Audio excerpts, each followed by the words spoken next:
ঋতুস্রাব বন্ধ হয়েছে ভেবে সহবাস করলে পরে দেখা গেল ঋতুস্রাব বন্ধ হয়নি, এতে করণীয় কি? দেখুন, ঋতুস্রাব বন্ধ হয়েছে ভেবে সহবাস করেছেন, পরে যদি দেখেছেন না আসলে বন্ধ হয়নি, তাহলে সেক্ষেত্রে ইস্তেগফার করুন, যে ভুল হয়ে গেছে, ইনশাআল্লাহ এর কারণে গুনাহ হবে না। কিন্তু জেনে শুনে ঋতুস্রাবের মধ্যে সহবাস হলে সেক্ষেত্রে হাদিসে রাসূল আকরাম সাল্লাল্লাহু আলাইহি ওয়াসাল্লাম শিক্ষা দিয়েছেন কিছু সাদকা করবে জন কাফারা হিসাবে, কিছু গ্রুপ দুইদেরকে যার সাধ্য অনুযায়ী, যার সাধ্য আছে অল্প তিনি অল্প 100-200 দিলেন, আর যার সাধ্য অনেক বেশি আছে তিনি বেশি দান করে দিবেন এটার জন্য। আর পরবর্তীর জন্য সাবধান হতে হবে যাতে নিজের ভুলের কারণে কোনো গুনাহে আমরা লিপ্ত না হয়ে যাই বা আমাদের দ্বারা ভুল কিছু না হয়। বিয়ের দিন তারিখ ঠিক হলে কি হবু বউর সাথে কথা বলা যাবে? স্বামী স্ত্রী নিজের মধ্যে ভালোবাসা বৃদ্ধির জন্য রোমান্টিক যে গানগুলো আছে সেগুলো কি শুনতে পারবে? হুজুর, বিয়ের সময় কবুল না বললে কি বিয়ে হয় না? মেয়েরা ফেসবুক কিভাবে ব্যবহার করলে গুনাহমুক্ত থাকবে? পায়ের উপর বালিশ রেখে তার উপরে কোরআন তেলাওয়াত করা যাবে কিনা? মৃত ব্যক্তির নামে শুক্রবারে মসজিদে দোয়া অনুষ্ঠান করা যাবে কিনা? সুন্নাত নামাজে কি 4 রাকাতেই সূরা মিলিয়ে পড়তে হবে? বিয়ের পাত্রে দেখার সময় পাত্রের বাবা দুলাভাই কি পাত্রীকে দেখতে পারবেন? ছেলেদের বিয়ে করার সঠিক বয়স কত? ইসলাম কি বলে? স্বামী এবং স্ত্রী জামাতে নামাজ পড়া যাবে কিনা? ছোট বাচ্চা থাকলে কাপড়ে গায়ে প্রস্রাব লেগে যায়, তাহলে কি ইবাদত করবে? মাছি কোথাও বসলে কি তা নাপাক হবে? লাবণী, আপনি জানতে চেয়েছেন পায়ের উপর বালিশ রেখে তার উপরে কোরআন তেলাওয়াত করা যাবে কিনা? যাবে, কোনো অসুবিধা নেই। এটাতে কোরআনের অসম্মান করা তো উদ্দেশ্য নয়, বরং পায়ের সাথে না যেন না লাগে সেজন্য আপনি বালিশ দিয়ে নিচ্ছেন, অতএব ইনশাআল্লাহ বিনিল্লাহ এটাতে কোনো অসম্মান হবে না এবং জায়েজ হবে। হাফসা জাহান জানতেছেন বিয়ের পাত্রে দেখার সময় পাত্রের বাবা দুলাভাই কি পাত্রীকে দেখতে পারবে? না, সম্পূর্ণরূপে নাজায়েজ কাজ, হারাম কাজ। বিয়ের জন্য শুধুমাত্র যিনি পাত্র তিনি দেখবেন অথবা পাত্রের পক্ষের মেয়েরা তারা দেখতে পারবেন। ঠিক আছে, ছোঁয়া এর দিকে আপনি জানতে চেয়েছেন হুজুর, বিয়ের সময় কবুল না বললে কি বিয়ে হয় না? কবুল না বললে যে কোনো ভাষায় আপনি প্রস্তাবটা যে গ্রহণ করেছেন এই কথা আপনি জানিয়ে দিলেই চলবে। আমি গ্রহণ করলাম, আমি মেনে নিলাম, আলহামদুলিল্লাহ, অথবা অন্য কোনো ভাষায় বললেন তাহলে হয়ে যাবে। কিন্তু প্রস্তাব দেওয়ার পর যাকে প্রস্তাব দেওয়া হলো, কথার কথা মেয়ে পক্ষ ছেলে পক্ষকে প্রস্তাব দিল, তাহলে ছেলে যদি কবুল না বলে অথবা কবুল বোঝা যায় এরকম কোনো কিছু না বলেন, সাক্ষীরা শুনতে না পান, তাহলে সেক্ষেত্রে বিয়ে হবে না। এমডি ফাইজুর রহমান জানতে চেয়েছেন নিজের ইচ্ছা পূরণের জন্য দোয়া কি? ইচ্ছা পূরণের জন্য আপনি ইসমে আজম বলে দোয়া করবেন। ইসমে আজম বলতে আল্লাহ, এটাও সবচেয়ে বেশি সঠিক কথা, বেশি বিশুদ্ধ কথা।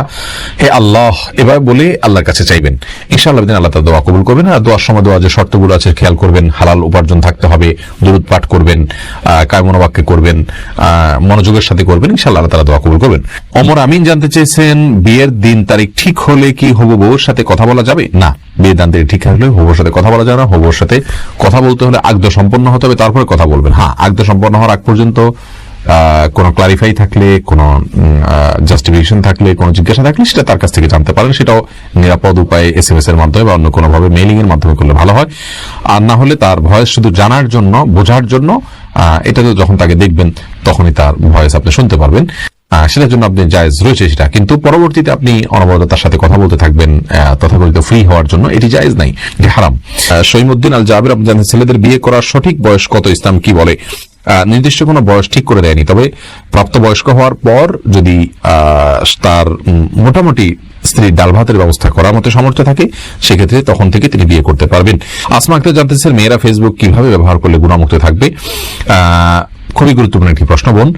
আজকাল ফেসবুকে প্রচুর পরিমাণে ফিতনার দুয়ার উন্মোচন হচ্ছে, বহু আপনার ব্যত্যয় ঘটছে। তো সেই ক্ষেত্রে মা বোনরা ফেসবুক ব্যবহার করার ক্ষেত্রে প্রথমত ছেলে ফ্রেন্ডদেরকে অ্যাভয়েড করে চলবেন এবং প্রয়োজন ছাড়া কোনো পুরুষের সাথে ইনবক্সে কোনো আলাপ আলোচনা করবেন না। এমনকি কোনো আলেমের সাথেও একান্ত বাধ্য না হলে যদি স্বামীর মাধ্যমে জানতে পারেন, অন্য কোনো পুরুষের মাধ্যমে জানতে পারেন, সেটাকে আপনি প্রায়োরিটি দিবেন। যদি কোনো স্কোপ না থাকে সেক্ষেত্রে আপনি যতটুকু প্রয়োজন শুধু ততটুকু কথা বলতে পারেন। এর বাইরে ইনবক্সে কারোর সাথে চ্যাটিং এ যাবেন না। ছেলেদের পোস্টে যথাসম্ভব মন্তব্য করবেন না। আপনার পোস্টে অন্য ছেলেদের মন্তব্যকে উইশ করবেন না। এভাবে ফিতনার সমস্ত দুয়ার থেকে আপনি দূরে থাকবেন এবং মেয়েদের সার্কেলেই আপনি দাওয়াতি কাজ করবেন এবং দাওয়াতি কাজ উপকারিতা নেবেন। ছেলেদেরকে আপনি ফলো করতে পারেন, তাদের কোনো কিছু থেকে আপনি উপকারিতা অর্জন করতে পারেন। কিন্তু জাগতিক বিষয়গুলোতে আজকাল দেখা যায় অনেক বোনরা অনেক ছেলেদের ছবিতে হয়তো লাইক দিল, সুন্দর ইত্যাদি বললো, এগুলো আপাত দৃষ্টিতে মনে হচ্ছে সরাসরি কোনো খারাপ কাজ না, কিন্তু খারাপের দুয়ারকে উন্মোচিত করে এবং বাজে চিন্তার দিকে মানুষকে নিয়ে যায়, যার কারণে এগুলো থেকে বেঁচে থাকার চেষ্টা করতে হবে। এমডি রাইয়ান বিশ্বাস আপনি জানতে চেয়েছেন স্বামীকে কিভাবে নামাজি করব? দেখুন, একটি দোয়া আমরা কত শতবার যে বলেছি লাইভে, সেটা বলে শেষ করা কঠিন। সূরা ফুরকানের আয়াত নম্বর ৭৪। এই আয়াতে আল্লাহ রাব্বুল আলামিন আমাদেরকে শিক্ষা দিয়েছেন কিভাবে আমরা আমাদের পরিবারের সদস্যদেরকে, আমাদের জীবন সঙ্গী সঙ্গিনীদেরকে আল্লাহর পথে আহ্বান করব, আল্লাহর পথে যেন তারা আসে সেজন্য আল্লাহর কাছে দোয়া সাবমিট করব। সে দোয়া শিক্ষা দিয়েছেন আল্লাহ তাআলা। সেটা আপনি পড়বেন অর্থ বুঝে, রব্বানা হাব লানা মিন আজওয়াজিনা ওয়া যুররিয়াতিনা কুররাতা আয়ুন ওয়াজআলনা লিল মুত্তাকিনা ইমামা। এই দোয়া আপনি পড়বেন আপনার স্বামীকে নেককার করবার জন্য, স্বামী যেন সালাত আদায়কারী হয়, দিনদার হয় সেজন্য। ইনশাআল্লাহ বিদিল্লাহ এইটুকুই নির্দিষ্টভাবে হাদিস থেকে আমরা বলতে পারি। এর বাইরে দোয়া কবুলের যে সময়গুলো আছে, সিজদা, নফল সালাতে, আপনি শেষ রাতে, ভোর রাতে, তাহাজ্জুদে উঠে আল্লাহর কাছে দোয়া করবেন, এগুলো সাধারণভাবে দোয়া করবেন আল্লাহর কাছে, তার হেদায়েত চেয়ে ইনশাআল্লাহ আল্লাহ তাআলা তাকে হেদায়েত দিবেন। সেই সাথে যাদেরকে দিয়ে বোঝালে সম্ভব হবে, মানে তাকে কনভিন্স করা সম্ভব হবে, তাদেরকে দিয়ে আপনি বোঝাবেন ইনশাআল্লাহ। মিফতাহুল জান্নাত, কৃপা জান্নাতে তাবিজ ব্যবহার করা জায়েজ হবে কিনা? তাবিজ রাসূল আকরাম সাল্লাল্লাহু আলাইহি ওয়াসাল্লাম দেন নাই, নিজে কখনো ব্যবহার করেন নাই। সাহাবা একরাম এবং রাসূল আকরাম সাল্লাল্লাহু আলাইহি ওয়াসাল্লাম ঝাড়ফুঁক করেছেন, বিধায় তাবিজ ব্যবহার করা সুন্নাহ বিরোধী কাজ।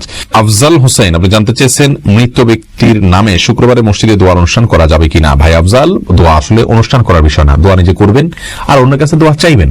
অনুষ্ঠান করা, দোয়া করানো, এটি ইসলামী শরীয়তে জায়েজ নাই। টাকা পয়সা দিয়ে মৃত ব্যক্তির জন্য দোয়া করানো সম্পূর্ণরূপে হারাম। যিনি দোয়া করছেন টাকা নিয়ে তিনিও গুনাহগার হচ্ছেন, যিনি করাচ্ছেন তিনিও গুনাহগার হচ্ছেন।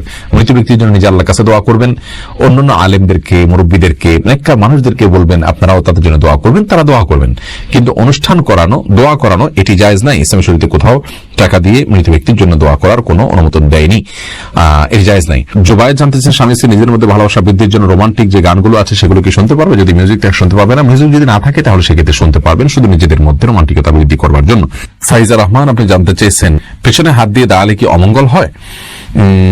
দেখুন, পেছনে হাত দিয়ে যদি দাঁড়ান তাহলে সেক্ষেত্রে কোনো অমঙ্গল হবে না। এটা একটা মানে বদধারণা মানুষের, যে পেছনে এভাবে পিছমোয়া করে হাত দিয়ে দাঁড়ালে তার ক্ষতি হয়। তবে হ্যাঁ, জাহান্নামীদেরকে আল্লাহ রাব্বুল আলামিন বিশেষ কিছু তাদের বিবরণ উল্লেখ করেছেন, তাদের শাস্তির বিবরণ করেছেন, তার মধ্যে থেকে তাদের পেছনে হাত থাকবে এবং হাঁটু গেড়ে থাকবে। অতএব ওই দৃষ্টিকোণ থেকে আপনি যদি নিয়মিত এটি করেন সেটা প্রশংসনীয় নয়, কিন্তু কখনো হাত পেছনে হাত মোড়া বাঁধলেই যে তার ক্ষতি হয়ে যাবে এমন কোনো কথা কোনো